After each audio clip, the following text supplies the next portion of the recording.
Hi, boys and girls and boys. Hey, how many brothers and sisters do you have? You know what?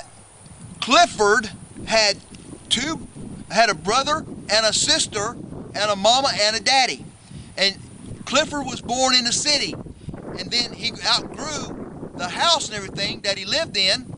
And then Emily Elizabeth's mom and dad got an invitation by Emily Elizabeth's dad to come work in the country with his brother.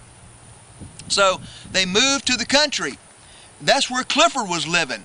And guess what happened?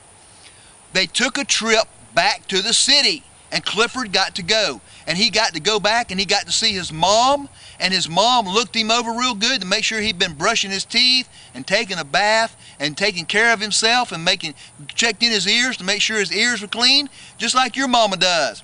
And then Clifford went down to see his brother. His brother's name was Nero, and he worked at the fire station. He was a fire station dog.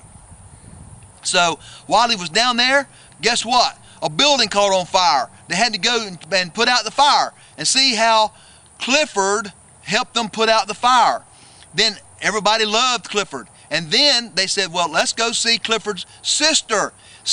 His sister's name was Bonnie, and she lived on a farm with goats and cows and chickens and these types of things.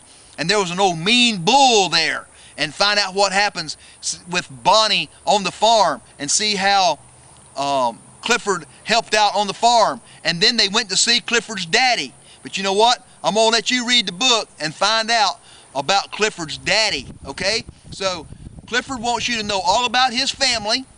You can do that by reading this book, Clifford's Family, by Norman Bridwell, and see about his brother and sister and mom and dad. And you know what?